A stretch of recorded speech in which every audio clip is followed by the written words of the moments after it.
Hey, y'all. Don't nobody miss you more than the person that hurt you and caused you to walk away. So I want to give y'all what I heard God speak to me. And this is part 3. If you haven't watched 1, 2, go back and watch it, because the response I've been getting, I see that it's an on-time word for all of us. God said, look how much we need him. He don't chase us. We chase him. He said the people cried and pleaded with him to rescue them. And on yesterday, I had went to the Bible and I was just showing how when the Israelites decided that they wanted to go and live in sin and worship other gods, they realized that once they got out there and God abandoned them, they realized that they needed God. And they started crying out and pleading to him, please, God, rescue us. He said he would turn us over to the very thing our flesh crave. He said it's called free will. And when we get there, we later find out that the grass is not greener over there in that darkness that we have attached ourselves to. You ever wander off and when you got to somewhere else, you thought it was greener over there? And then when God was giving me that scenario, he talked to me about how Satan can easily manipulate the people.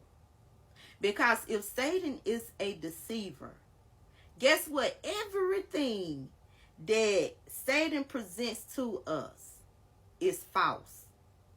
Everything. And he gave me a scenario of when he said that the grass is greener. But all the time when Satan's hands is in play, guess what, y'all? That grass is dead. I mean, just completely dead. But with the human eyes, and when Satan starts manipulating our mind, with our eyes, we'll see a lie.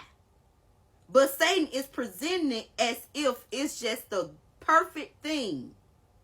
But all the time, when he leads us from God and we allow him to lead us, he will lead us into darkness because he's darkness. So when you have strayed away and you thinking that the grass is greener over there, but all the time the grass is dead. And that joker so slick, he will paint it. And remember, some paint is semi-paint, meaning that it's just there for a hot second. So he painted this grass that's already dead green to persuade you that this grass is greener over here. And now once you realize that it was all a deception, it was just a false hope, a false dream, because Satan has planted something in front of you to make you think that it's good, but all the time it's dead. Nothing he presents to us, y'all, nothing is good. And when God brought that to me, when he said that grass that you think is greener on the other side, that grass is really dead, because Satan has deceived us. And many of us have strayed away from God and thought that where we was going when we left him, we thought that I'm heading to something good. And all the time we have got pulled into a deception.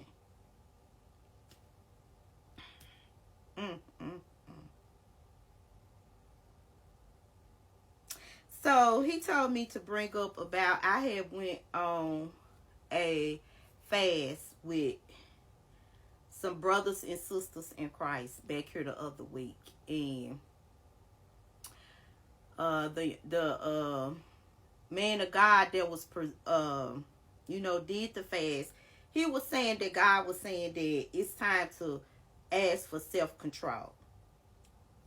And a lot of times when we decide to get out and do things our way, and we allowing flesh to guide us, and we allowing the things of the world and what is being presented to us, that enemy, we allowing it to guide us.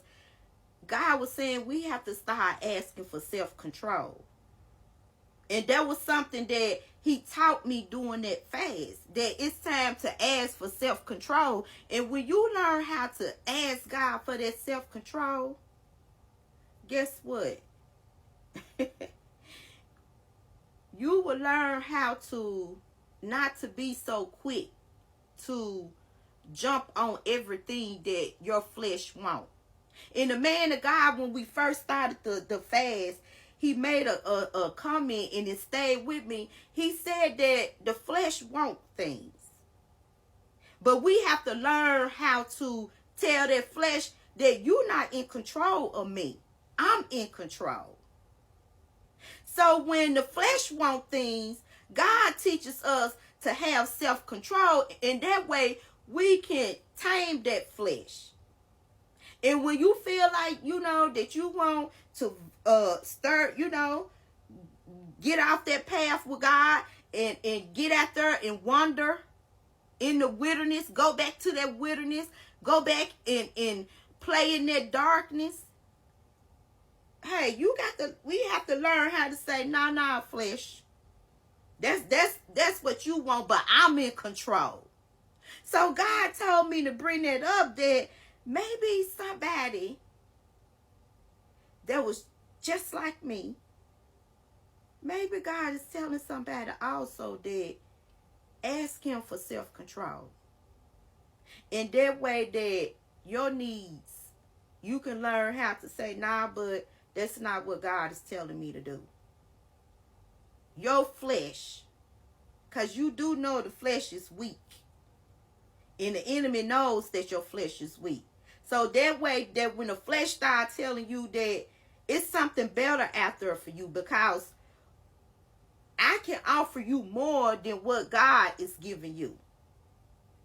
Because I promise you, when we have left something that was already good for us, and we have set our eyes on something else, I promise you that once you get out there and get hold to that, sooner or later you gonna say, why did I do this? God, where are you? And it's some people right now that is saying, God, where are you? Because you have realized that I abandoned God. And I feel like that God has abandoned me. So God said that it's time to pray for self-control. And that way you can be able to tame that flesh. But I also learned that during that time of fasting that, I can learn how to recognize when something trying to deter me from God. And it might be something that's pulling at you right now and trying to make you walk away from God. But remember that God was the one that saved you from the very thing that's trying to pull you back. Don't hurt the hand that has been feeding you. Don't mistreat it. Don't abandon it. Because in the long run, you gonna find out the grass not greener over there. Stay with God.